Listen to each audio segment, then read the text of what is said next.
اور اشفاق آپ نے جو بات کلبھوشن یادو کی تو یہ جو گرفتاری ہوئی ہے، جو ڈیٹیل سامنے آ رہی ہیں، اس سے ہمیں ایک اور ثبوت مل گیا ہے کہ بھارت کس طریقے سے انوالو ہے پاکستان کے اندر امن و امان تہوبالا کرنے کے لیے، اور ان دہشت گردوں کو جو عسکریت پسند ہے ان کو سہولت ایک اور چیز ہے، اور وجہ کیا ہے اس کی وجہ یہ ہے کہ بلوچستان معدنیات اور قدرتی وسائل سے مالا مال خطہ ہے، آبادی کے لحاظ سے نہایت کم ہے لیکن رقبے کے لحاظ سے پاکستان میں سب سے بڑا ہے، اور یہاں پر تیل کے وسیع ذخائر ہیں، آف شور آن شور گیس کے 19.3 ٹریلین کیوبک فیٹ کے ذخائر ہیں، تو سب کی نظریں اس خطے پہ ہیں۔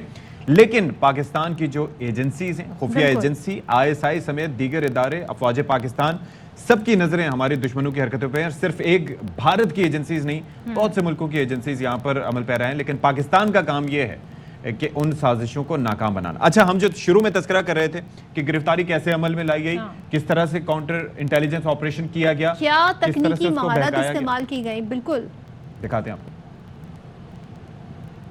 دیکھا کہ things are never easy، اور ہم کبھی کبھار کوئی ایسے ناخوشگوار واقعہ کوئی پیش آ جائے تو ہم اس کے اوپر کرٹیسزم بڑا کرتے ہیں، لیکن آپ یہ دیکھیں کہ ایسے کئی انٹیلیجنس بیس آپریشن ہوتے ہیں جن کی وجہ سے آپ اور ہم محفوظ اپنے آپ کو اس ملک میں تصور کرتے ہیں۔ تو ذرا دفاعی تجزیہ کار جو ہمارے ساتھ موجود ہوں گے، جو مہمان ہوں گے، ان کا آپ کا تعارف کروائے دیتے ہیں۔ شروع کے حصے میں ہم دفاعی تجزیہ کاروں سے بات کریں گے۔ ہمارے ساتھ موجود ہوں گے محمد علی حسن صاحب، دفاعی تجزیہ کار ہیں۔ Thank you so much for being with us. اس کے ساتھ ساتھ بریگیڈیئر ریٹائرڈ وقار خان ہمارے ساتھ موجود ہوں گے، دفاعی تجزیہ کار ہیں۔ اس کے ساتھ ساتھ میجر جنرل ریٹائرڈ اعجاز آوان صاحب بھی ہمارے ساتھ موجود ہیں، دفاعی تجزیہ کار ہیں۔ جنرل صاحب، پہلے آپ سے آغاز کرتے ہیں گفتگو کا۔ یہ میں وہی بات کر رہا تھا کہ یہ جس طرح کا کلاسیکل انٹیلیجنس بیسڈ آپریشن تھا، تو جب میں ڈیٹیلز میں گیا، کیونکہ شروع میں آپ کو پتہ ہے ایک پریس کانفرنس سے اتنی چیزیں واضح نہیں ہوتی، لیکن بعد میں پتہ چلا کہ یہ تو کلبھوشن یادو کی یاد تازہ ہو گئی جس طرح کا کاؤنٹر انٹیلیجنس آپریشن اس وقت کیا گیا تھا۔ What are your thoughts sir? جی تھینک یو ویری مچ۔ دیکھیے، یہ بڑی ایک اہم کامیابی ہے، اس میں کوئی دو رائے نہیں ہے، اور انٹیلیجنس آپریشن جب اس لیول پہ کیے جائیں تو ایٹ ٹائمز وہ بڑے کمپلیکس آپریشنز ہو جاتے ہیں۔ میں خود 3.5 سال ISI میں رہا ہوں اور اس طرح کا بہت تجربہ ہے میرا بھی، تو ایٹ ٹائمز یہ آپریشن بڑے کمپلیکس ہوتے ہیں، ان میں بڑے لوپس ہوتے ہیں، اور ان کے ذریعے ایک بڑے مستند کرمنل تک، دہشت گرد تک پہنچنے کے لیے بڑے پاپڑ بیلنے پڑتے ہیں۔ اب یہ شخص، یہ حقیقت آپ اسی سے اندازہ کر لیں کہ یہ کچھ 18 برس تک دہشت گردی کرنے کے بعد اس آدمی تک رسائی ہوئی ہے، جبکہ یہ ہندوستان کا تربیت یافتہ ہے۔ اس کے بھائی نے خودکش حملہ بھی کیا، یہ دہشت گردی بھی کرتا رہا اس ملک میں، اور پھر جا کر کہیں کامیابی ملی اور اس کو گرفتار کیا گیا۔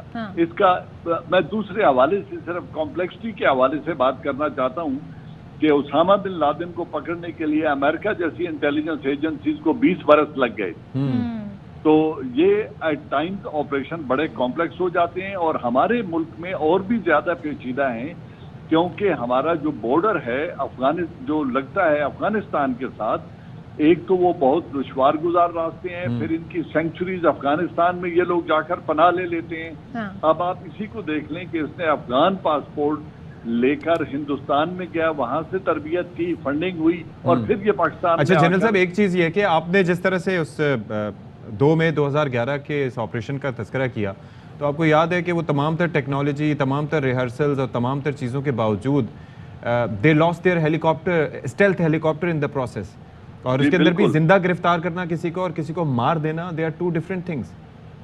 نو ڈاؤٹ جب امریکہ نے ایران میں آپریشن کیا تھا تو ان کے ڈیزرٹ میں ہیلی کاپٹرز آپس میں ٹکرا کر تباہ ہو گئے تھے، اور وہ ایک ناکام آپریشن کر کے انہیں واپس لوٹنا پڑا تھا۔ تو یہ ہمارا بڑا سموتھ آپریشن ہوا ہے، یقیناً بہت بڑی کامیابی ہے، اور کہ ایک بہت بڑا نیٹ ورک ہے، اس کا ایک سرگنا پکڑا گیا۔ لیکن دیکھنا یہ ہے کہ وہ قوتیں جو اس کے پیچھے جن کا ہاتھ ہے، ان کو ہم کیسے جواب دے رہے ہیں، بالکل، کیونکہ یہ جنگ ایسی ہے جو مکمل طور پر دفاعی انداز میں لڑی نہیں جا سکتی۔ کلبھوشن یادو نے بلوچستان میں اور سندھ میں پورا نیٹ ورک بچھایا، اس کو پورا سر عام لایا گیا، اس کے ڈوسیز تیار کیے گئے، وہ یونائٹڈ نیشن میں بھی شیئر ہوئے، ہندوستان میں بھی شیئر ہوئے، لیکن دنیا اس سے ٹس سے مس نہیں ہوتی۔ میں ذاتی طور پہ سمجھتا ہوں کہ اس جنگ کو 2 طرفہ جنگ بنانا چاہیے۔ اگر ہمارے اندر حملے ہو رہے ہیں اور وہ ممالک جو ہمارے اندر یہ کچھ کروا رہے ہیں، ہمیں بھی ان کو ایسا ہی جواب دینا چاہیے۔ اگر ہم موریلٹی کھیلتے رہیں، اخلاقیات کی جنگ لڑتے رہیں، تو یہ دہشت گردی اخلاقیات سے نہیں جیتی جا سکتی. صحیح. اس کا جواب دینا پڑے گا. جواب دینا پڑے گا، اور آپ نے دو طرفہ اپنے کا اپروچ رکھنی چاہیے جو کہ ہمیں نظر بھی آئی.